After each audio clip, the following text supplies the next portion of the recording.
Olá, sou o professor Gerry, do Colégio e Faculdade Luterana Rui Barbosa, e estou aqui hoje para passar algumas dicas para vocês sobre um novo acordo ortográfico que passou a ser obrigatório a partir deste ano de 2016.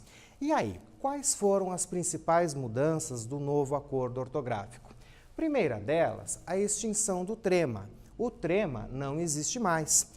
Existe até uma piadinha que rola por aí, jamais trema em cima da linguiça. Não só em cima da linguiça, como do pinguim, da antiguidade, mas cuidado, isso você só vai utilizar se forem substantivos comuns. Nomes próprios continuam com o trema. Temos aqui como exemplo o sobrenome Miller, assim como a marca de automóveis Citroën. Nomes próprios continuam com trema.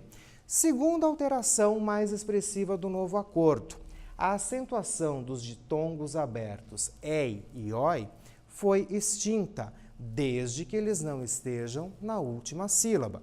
Isso significa que ideia e heróico perderam o acento, mas papéis e herói continuam acentuados.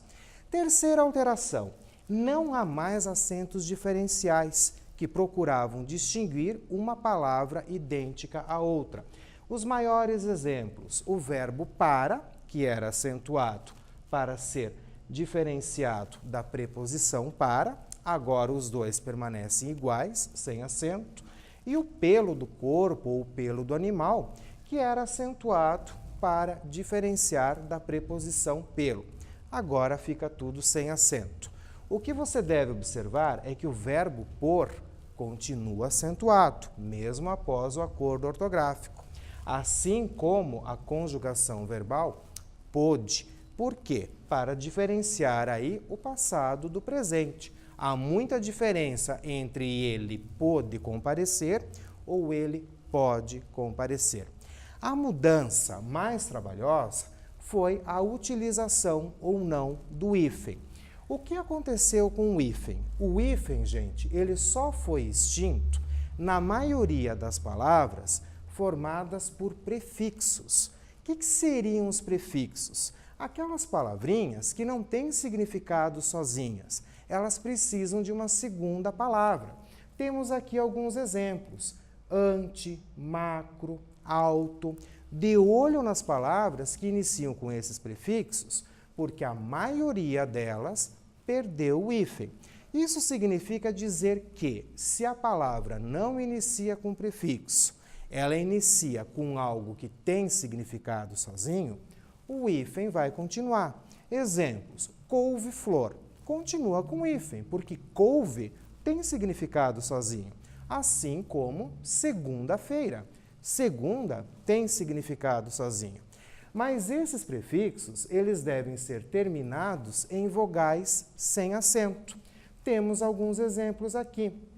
Ante, antiético, macro, macroeconomia, auto, autoelétrica, semi, seminovo, micro, microcomputador, ultra, ultravioleta, infra, infravermelho.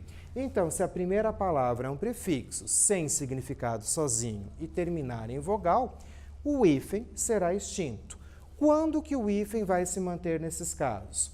Quando a segunda palavra começar com H. Por exemplo, anti-higiênico. Você não vai juntar, porque o higiênico começa com H. Fica estranho ter um H sem som aí no meio de uma palavra escrita. Por isso, você mantém o hífen. Ou quando a segunda palavra começar com a mesma vogal com que terminou aí a primeira.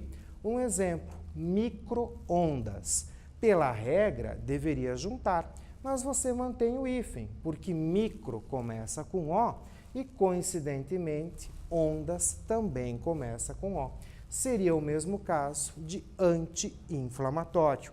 Você coloca o hífen porque você tem duas vogais iguais para não ficarem unidas na nova ortografia. Lembrando que, se a segunda palavra começar com R ou com S, você irá dobrar por uma questão de pronúncia. É o caso de micro-região, escrito com 2 R's, e mini-saia com 2 S's. Bons estudos a todos e obrigado.